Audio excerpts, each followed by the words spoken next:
एक bottling machine को हर bottle में 50 मिलीलीटर भरना चाहिए। कल किसी ने उसकी सेटिंग को छू दिया। आज आपने 64 बॉटल्स उठाई और उनका एवरेज निकला 52 मिलीलीटर। अब असली सवाल यह है, क्या मशीन सचमुच बिगड़ गई है या ये सिर्फ सैंपलिंग का शोर है? हर बार अलग बॉटल्स उठाने पर एवरेज थोड़ा तो हिलता ही है। इस एक सवाल का जवाब देने वाला औजार है हाइपोथेसिस टेस्ट।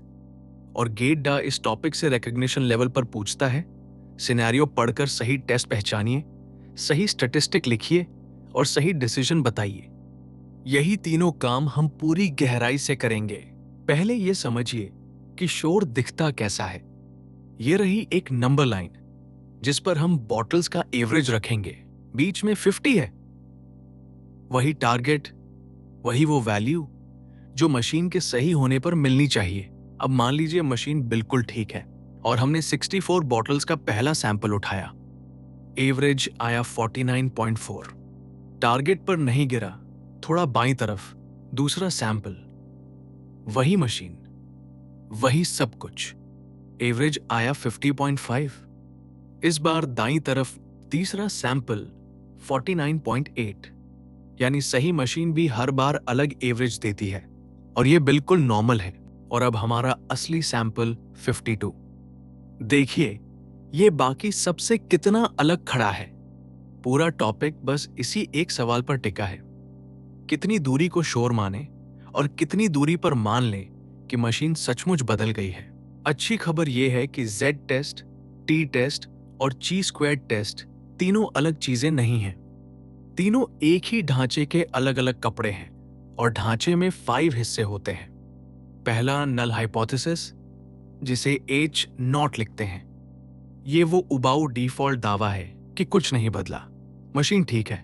दूसरा ऑल्टरनेटिव हाइपोथेसिस H1, यानी जिस पर आपको शक है। तीसरा टेस्ट स्टैटिस्टिक, ये एक अकेला नंबर है जो नापता है कि डेटा H नॉट की भविष्यवाणी से कितनी दूर बैठा है और दूरी स्टैंडर्ड एरर की यूनिट्स में नापी जाती है, मिलीलीटर या किलोग्राम में नहीं। चौथा नल डिस्ट्रीब्यूशन, यानी अगर H नॉट सच होता तो ये स्टैटिस्टिक कैसा बर्ताव करता। यही वो पैमाना है जिससे दूरी को अजीब या मामूली कहा जाता है। और पांचवा डिसीजन। इन पांचों को याद रख लीजिए। फिर तीनों टेस्ट्स सिर्फ तीसरे और चौथे हिस्से में अलग होते हैं, बाकी सब वही रहता है। दोनों हाइपोथेसिस लिखने का एक तय कायदा है और MCQ अक्सर सिर्फ इसी पर बनते हैं। इक्वालिटी हमेशा H नॉट के पास रहती है, म्यू बराबर 50। H1 में कभी इक्वालिटी नहीं आती। अब ऑल्टरनेटिव तय करता है कि टेस्ट किधर देखेगा। अगर H1 कहता है म्यू 50 के बराबर नहीं है तो ये 2 टेल टेस्ट है और दोनों तरफ का एक्सट्रीम खतरा माना जाएगा। लेकिन अगर H1 कहता है म्यू 50 से कम है तो ये 1 टेल टेस्ट है और सिर्फ बाईं तरफ देखा जाएगा। ये चॉइस सीधे क्रिटिकल वैल्यू बदल देती है। 5% पर 2 टेल का कट है 1.96, जबकि 1 टेल का सिर्फ 1.645। इसलिए टेल हमेशा क्वेश्चन की भाषा से तय कीजिए, अपनी आदत से नहीं। अब वो एक लाइन जो पूरे टॉपिक को खोल देती है। कोई भी टेस्ट स्टैटिस्टिक इसी शक्ल का होता है। ऊपर आपका एस्टिमेट माइनस वो वैल्यू जो H नॉट बताता है और नीचे स्टैंडर्ड एरर, यानी स्टैटिस्टिक पूछता है हम नल से कितने स्टैंडर्ड एरर्स दूर हैं। अब पहला कपड़ा, अगर पॉपुलेशन का सिग्मा पहले से पता है तो स्टैंडर्ड एरर है सिग्मा बाय √n और स्टैटिस्टिक को Z कहते हैं। दूसरा कपड़ा, अगर सिग्मा पता नहीं है और हमने उसे उसी सैंपल से S के रूप में एस्टिमेट किया है तो नीचे S बाय √n आ जाता है और स्टैटिस्टिक को T कहते हैं। ऊपर वाला हिस्सा बिल्कुल वही है, सिर्फ एक अक्षर बदला है और तीसरा कपड़ा अलग दिखता है, पर सोच वही है। जब डेटा नंबर्स नहीं बल्कि कैटेगरीज में गिनतियां हो तब हर कैटेगरी में ऑब्जर्व्ड माइनस एक्सपेक्टेड लीजिए, स्क्वायर कीजिए, एक्सपेक्टेड से भाग दीजिए और सब जोड़ दीजिए। ये ची स्क्वायर्ड है। यहां भी वही सवाल है, नल जो कहता है उससे डेटा कितना दूर है। अब बॉटल्स वाला केस पूरा करते हैं। H0 कहता है म्यू बराबर 50 और H1 कहता है म्यू 50 के बराबर नहीं, यानी टू टेल्ड, क्योंकि मशीन कम भी भर सकती है और ज्यादा भी। अब स्टैंडर्ड एरर, मान लीजिए मशीन का सिग्मा पहले से मालूम है 8 मिलीलीटर, तो स्टैंडर्ड एरर है 8 डिवाइडेड बाय रूट 64। रूट 64 है 8, तो ये बनता है 8/8, यानी एग्जैक्टली 1। अब स्टेटिस्टिक, ऊपर है 50 टू -50 यानी 2, नीचे है 1, तो z बराबर 2। इसे इस तरह पढ़िए, हमारा सैंपल एवरेज नल की भविष्यवाणी से पूरे 2 स्टैंडर्ड एरर्स दूर बैठा है। और ध्यान दीजिए हमने z क्यों चुना। सिग्मा पहले से पता था और n भी बड़ा था। जब ये दोनों में से एक भी सच हो, z सही औजार है। फैसला लेने से पहले ये देख लीजिए कि फैसला गलत कितनी तरह से हो सकता है। एयरपोर्ट का मेटल डिटेक्टर सोचिए, वो 2 तरह से गलत हो सकता है। पहला, किसी बेकसूर की बेल्ट की बकल पर अलार्म बज जाए, ये फॉल्स अलार्म है। दूसरा, कोई असली चीज चुपचाप निकल जाए और अलार्म बजे ही नहीं, ये मिस है। अब मशीन को और संवेदनशील कर दीजिए तो मिसेस घटेंगे, लेकिन फॉल्स अलार्म्स बढ़ेंगे। और कम संवेदनशील कर दीजिए तो उल्टा होगा। एक ही नॉब से दोनों को एक साथ कम नहीं किया जा सकता। हाइपोथेसिस टेस्ट में यही दोनों गलतियां टाइप 1 और टाइप 2 एरर कहलाती हैं, और वो नॉब अल्फा है। अब फैसले का ढांचा, अगर H0 सच है तो Z स्टैंडर्ड नॉर्मल जैसा बर्ताव करेगा, ज्यादातर बार 0 के आसपास। ये रही वही लाइन। अब Z के लिए इस पर 0 बीच में है और दोनों तरफ हम एक हद तय करेंगे, जिसके बाहर हम H0 को खारिज कर देंगे। पहले 5% अल्फा लीजिए। टू टेल्ड में ये 5% दोनों पूंछों में बराबर बंटता है, 2.5% बाईं और 2.5% दाईं। बाईं तरफ का कट यहां है -1.96 पर और दाईं तरफ का कट यहां +1.96 पर। अब अल्फा को कड़ा करके 1% कर दीजिए तो कट और बाहर खिसक जाता है। बाईं तरफ -2.576 और दाईं तरफ +2.576। अब हमारा Z देखिए, वो है 2.0, वो 1.96 के बाहर है पर 2.576 के अंदर, यानी 5% पर H0 खारिज और 1% पर खारिज नहीं। एक ही डेटा, एक ही स्टैटिस्टिक, अल्फा बदलते ही फैसला पलट गया। क्रिटिकल वैल्यू वाला रास्ता ठीक है, पर एग्जाम दूसरी भाषा में भी पूछता है। पी वैल्यू, इसे समझने के लिए नल डिस्ट्रीब्यूशन की तस्वीर देखिए। ये रहे एक्सेस, नीचे Z और ऊपर प्रोबेबिलिटी डेंसिटी, ये रहे नंबर्स। याद रखिए, ये कर्व ये मानकर बनी है कि H0 सच है। ये नल की भविष्यवाणी की तस्वीर है, डेटा की नहीं। और ये रही कर्व, स्टैंडर्ड नॉर्मल 0 पर सबसे ऊंची, दोनों तरफ गिरती हुई। इसके नीचे का कुल एरिया 1 है। अब हमारा Z यहां है 2.0 पर। P वैल्यू का मतलब है इस पॉइंट से आगे का एरिया, यानी इतना या इससे भी ज्यादा एक्सट्रीम डेटा मिलने की प्रोबेबिलिटी। अगर H0 सच होता, और चूंकि टेस्ट टू टेल्ड है, दूसरी तरफ का बराबर हिस्सा भी गिनना पड़ेगा। यहां -2 पर दोनों पूंछें जोड़कर P वैल्यू आता है 0.0455।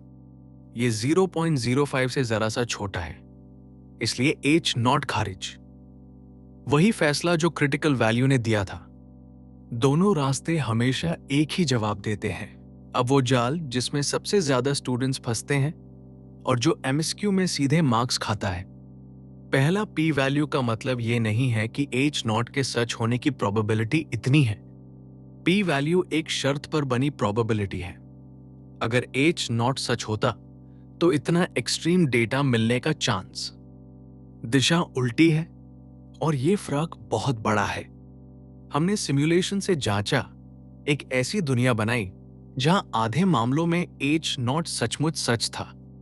जिन टेस्ट का P वैल्यू 0.03 के आसपास आया, उनमें से लगभग 16% में H नॉट असल में सच निकला, यानी 3% से पूरे 5 गुना ज्यादा।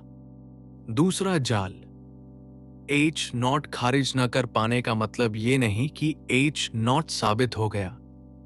सही भाषा है फेल टू रिजेक्ट, ना कि एक्सेप्ट।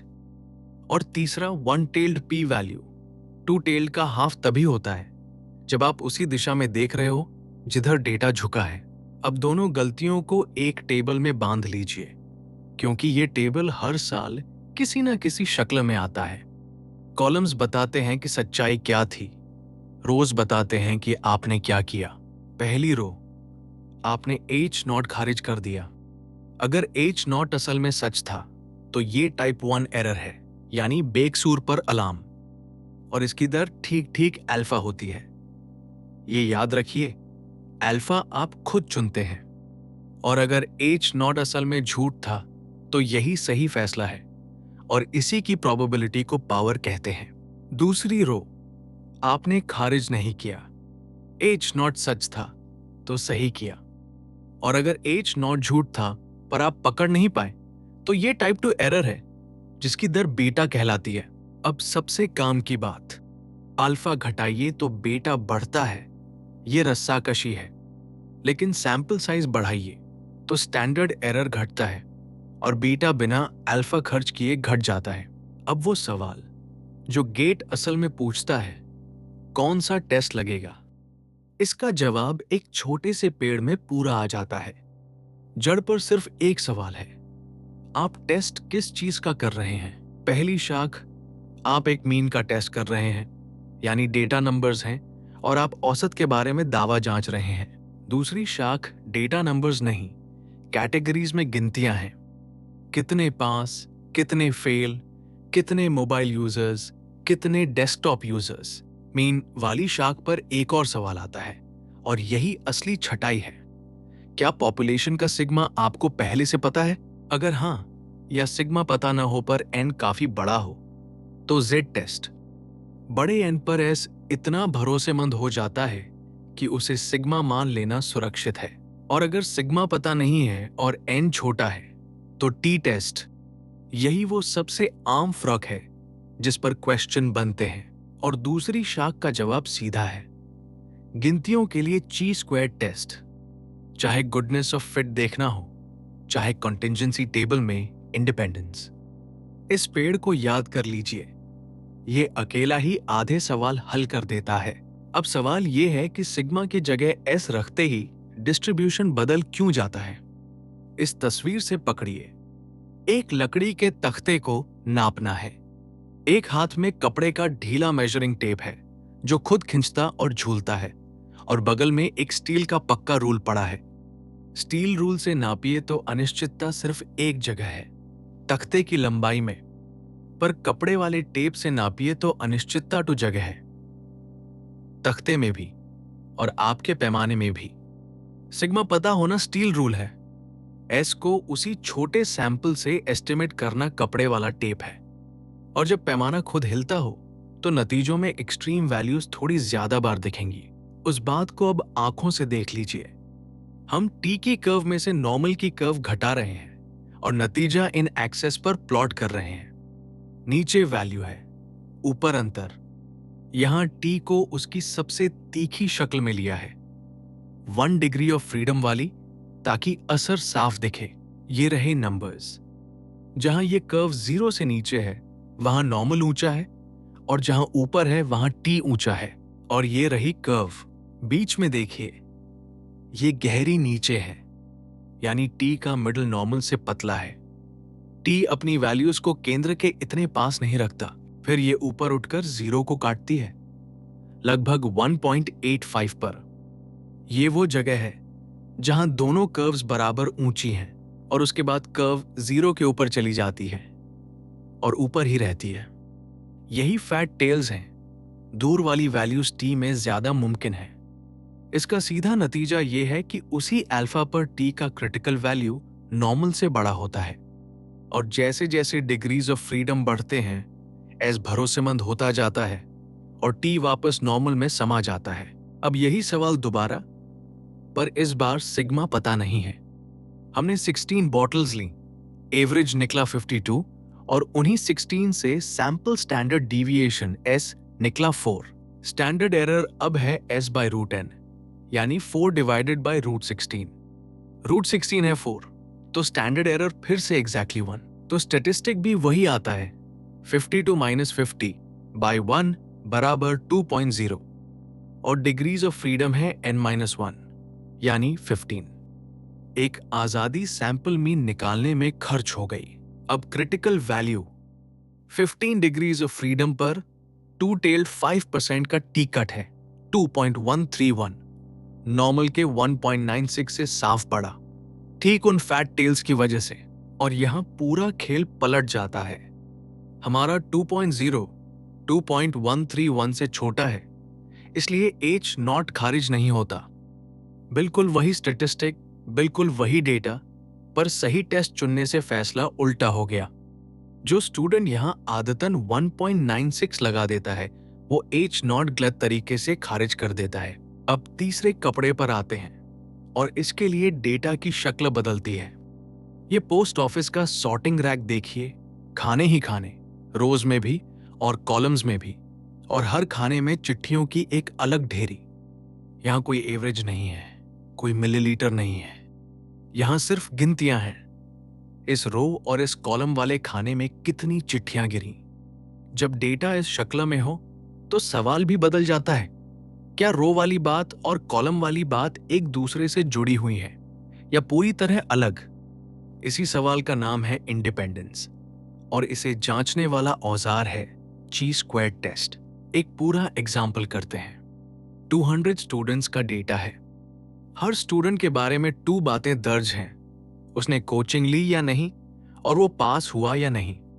इसे इस ग्रिड में रखते हैं जिसे कंटिंजेंसी टेबल कहते हैं। पहली रो कोचिंग लेने वाले, उनमें 60 पास हुए और 40 फेल, रो का जोड़ 100। दूसरी रो कोचिंग न लेने वाले, उनमें 40 पास हुए और 60 फेल, इस रो का जोड़ भी 100। और ये रही आखिरी रो कॉलम के जोड़, कुल 100 पास और 100 फेल और ग्रैंड टोटल 200। अब सवाल साफ है, H नॉट कहता है कोचिंग और रिजल्ट एक दूसरे से इंडिपेंडेंट है, यानी कोचिंग से पास होने का चांस बदलता ही नहीं। H1 कहता है वो जुड़े हुए हैं। ऊपर से देखने पर तो अंतर दिख रहा है, पर हमें नापना है कि ये अंतर शोर के लिहाज से बड़ा है या नहीं। पहले एक्सपेक्टेड काउंट्स निकालिए। अगर H नॉट सच होता तो हर खाने में कितने होने चाहिए थे? नियम एक ही है, उस खाने की row total into column total divided by grand total. पहले खाने के लिए ये है 100 इंटू 100 बाई 200 यानी 50, और यहां सारे टोटल्स बराबर हैं, इसलिए चारों खानों का एक्सपेक्टेड 50 ही है। अब हर खाने में ऑब्जर्व्ड माइनस एक्सपेक्टेड, हर जगह इसका साइज 10 है, तो स्क्वायर करने पर चारों बनते हैं 100। हर एक को एक्सपेक्टेड यानी 50 से भाग दीजिए तो हर टर्म बनता है 2, और चारों जोड़कर ची स्क्वायर्ड बनता है 8। अब डिग्रीज ऑफ फ्रीडम, और यहीं स्टूडेंट्स सबसे ज्यादा फिसलते हैं। कंटिंजेंसी टेबल में DF होता है R-1 इंटू C-1। यहां रोज 2 और कॉलम्स 2, तो 1 इंटू 1 यानी सिर्फ 1। खाने 4 हैं पर DF 3 नहीं है। 1 डिग्री ऑफ फ्रीडम पर 5% का ची स्क्वायर्ड क्रिटिकल वैल्यू है 3.841, और ये ठीक 1.96 का स्क्वायर है। और अब फैसला, हमारा 3.841 से काफी बड़ा है, इसलिए H नॉट खारिज। कोचिंग और रिजल्ट इंडिपेंडेंट नहीं है। P वैल्यू यहां लगभग 0.0047 आता है। डिग्रीज ऑफ फ्रीडम को एक जगह समेट लीजिए, क्योंकि ये सीधे मार्क्स हैं और अक्सर अकेले ही ऑप्शन तय कर देते हैं। 1 सैंपल T टेस्ट में DF होते हैं n-1, क्योंकि सैंपल मीन निकालते ही एक कंस्ट्रेंट लग जाता है। ची स्क्वायर्ड गुडनेस ऑफ फिट में DF होते हैं K-1, जहां के कैटेगरीज की संख्या है, और ची स्क्वायर्ड इंडिपेंडेंस में, जहां कंटिंजेंसी टेबल होता है, DF होते हैं R-1 इंटू C-1। यहां सबसे आम गलती यह है कि लोग खानों की गिनती में से एक घटा देते हैं। 1/3 टेबल में खाने 6 हैं, पर DF 5 नहीं, सिर्फ 2 हैं। और आखिरी लाइन सबसे जरूरी है, DF जितने बड़े, T उतना ही नॉर्मल जैसा। अब असली गेट सवाल 2026 का क्वेश्चन 53 MSQ है, 2 मार्क्स। दिया है कि x1 से xn तक n इंडिपेंडेंट रैंडम वेरिएबल्स हैं और हर एक स्टैंडर्ड नॉर्मल है, यानी मीन 0 और वेरिएंस 1, और x बार उन सब का एवरेज है। ऑप्शन आ कहता है सारे xi के स्क्वायर्स का जोड़ ची स्क्वायर डिस्ट्रीब्यूशन फॉलो करता है n डिग्रीज ऑफ फ्रीडम के साथ। ऑप्शन बी कहता है xi माइनस x बार के स्क्वायर्स का जोड़ ची स्क्वायर फॉलो करता है n-1 डिग्रीज ऑफ फ्रीडम के साथ। ऑप्शन सी कहता है x1 square plus xn square exponential distribution follow करता है मीन 2 के साथ। और ऑप्शन डी कहता है √n इंटू एक्स बार का स्क्वायर ची स्क्वायर फॉलो करता है 2 डिग्रीज ऑफ फ्रीडम के साथ। वीडियो रोककर पहले खुद ट्राई कीजिए। हिंट यह है कि ची स्क्वायर की परिभाषा ही यही है, स्टैंडर्ड नॉर्मल्स के स्क्वायर्स का जोड़, और DF गिनने का काम यह है कि कितने आजाद टुकड़े जुड़ रहे हैं। ऑप्शन आ सीधे डेफिनेशन है। ची square with n degrees of freedom की परिभाषा ही है n इंडिपेंडेंट स्टैंडर्ड नॉर्मल्स के स्क्वायर्स का जोड़। यहां ठीक वही है, तो अ सही। ऑप्शन बी वही चीज है जो हमने टी टेस्ट में देखी थी। xi माइनस x बार वाले n टुकड़े आजाद नहीं हैं, उनका जोड़ हमेशा 0 होता है, क्योंकि x बार खुद उन्हीं से बना है। 1 डिग्री ऑफ फ्रीडम खर्च हो गई, इसलिए n-1। बी सही। ऑप्शन सी में सिर्फ 2 स्क्वायर्स जुड़ रहे हैं, तो ये ची स्क्वायर है 2 डिग्रीज ऑफ फ्रीडम के साथ, और 2 DF वाला ची स्क्वायर असल में एक्सपोनेंशियल ही होता है मीन 2 के साथ, तो सी भी सही। अब ऑप्शन डी, x बार का वेरिएंस है 1/n, इसलिए √n इंटू एक्स बार का वेरिएंस बनता है एग्जैक्टली 1, और उसका मीन 0 है, यानी √n इंटू एक्स बार खुद एक स्टैंडर्ड नॉर्मल है, एक अकेला, तो उसका स्क्वायर ची स्क्वायर है 1 डिग्री ऑफ फ्रीडम के साथ, 2 के साथ नहीं, इसलिए डी गलत। सबसे तेज चेक यही है, ची स्क्वायर का मीन हमेशा DF होता है और यहां मीन 1 निकलता है, तो आंसर है अ, बी और सी, और ऑफिशियल की भी यही है। समेटते हैं, तीनों टेस्ट्स एक ही ढांचा है। H0 मान लीजिए, स्टैटिस्टिक्स से नापिए कि डेटा नल से कितने स्टैंडर्ड एरर्स दूर है। नल डिस्ट्रीब्यूशन से पूछिए कि ये दूरी कितनी अजीब है, फिर फैसला दीजिए। टेस्ट चुनने का नियम एक पेड़ है, मीन और सिग्मा पता या n बड़ा तो z, मीन और सिग्मा उसी सैंपल से, n छोटा तो t, और कैटेगरीज में गिनतियां हो तो ची स्क्वायर्ड। t की पूंछें मोटी है क्योंकि अनिश्चितता टू जगह है, इसलिए उसका क्रिटिकल वैल्यू बड़ा आता है और उसे कम आंकना महंगा पड़ता है। डिग्रीज ऑफ फ्रीडम मत भूलिए, t में n-1, कंटिंजेंसी टेबल में r-1 इंटू c-1, और सबसे जरूरी, p वैल्यू ये नहीं बताता कि H0 सच होने का चांस कितना है, और H0 को न गिरा पाना उसे साबित नहीं करता। अब एक्सरसाइज वीडियो खोलिए और 5 सवाल अपने हाथ से हल कीजिए।